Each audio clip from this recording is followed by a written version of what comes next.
How you doing, guys? A little update on the RJ.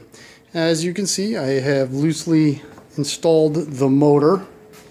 I did make this little brass pipe so I could get the oil out of the motor without pouring it all over the frame.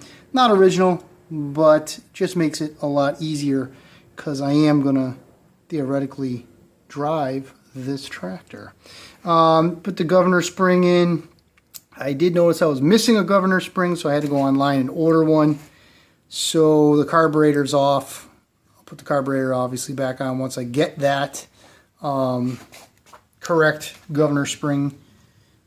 That's the reason for the blower cover still being off, is because it's just easier to get to these springs and the governor without the blower cover in place. What else? Oh, gas tanks. Gas tank nightmare. The first tank that I got leaked like a sieve. Just pouring gas out of it when I field tested it, and it had to go.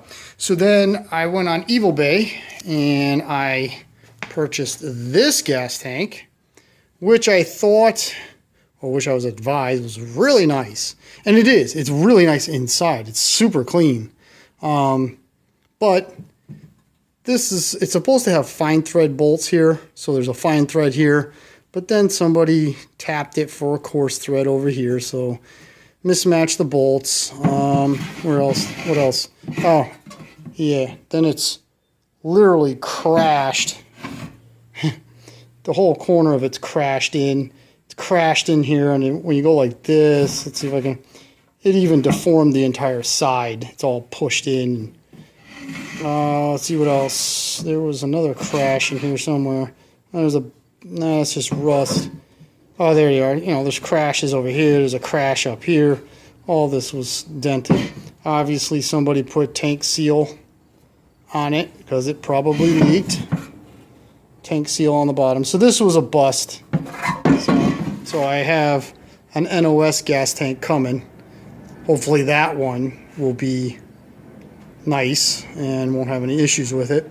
If you remember from my earlier videos, I had these tri-ribs on the front of the tractor, and although they looked the part, or they looked good, they just didn't look right to me. I just kept stumbling on them, so I broke down and I got a set of reproduction Firestone turf guides, I believe they are, from Dandy Sales, the Panzer people that I do business with.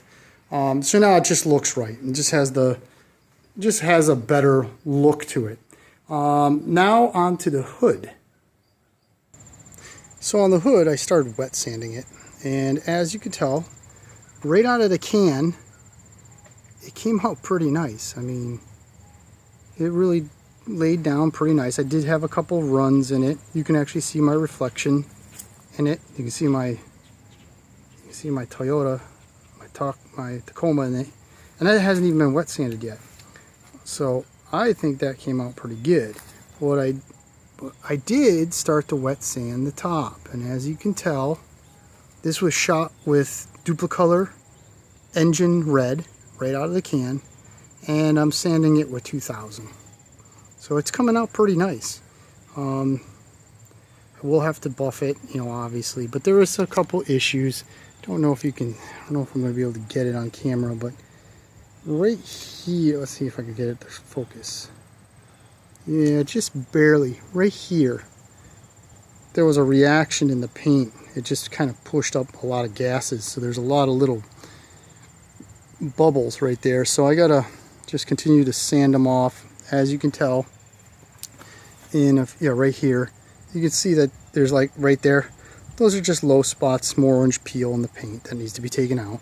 But I just started doing it, just using 2000 grit wet dry automotive paper. I think I actually got it at AutoZone.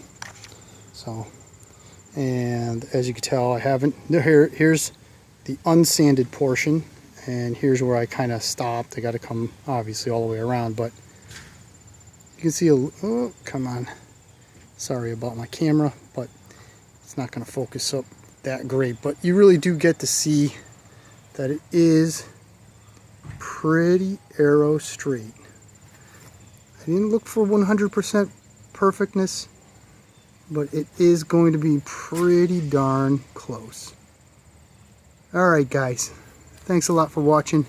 I'm going to continue sanding and hopefully we'll have this thing pretty much put together very soon.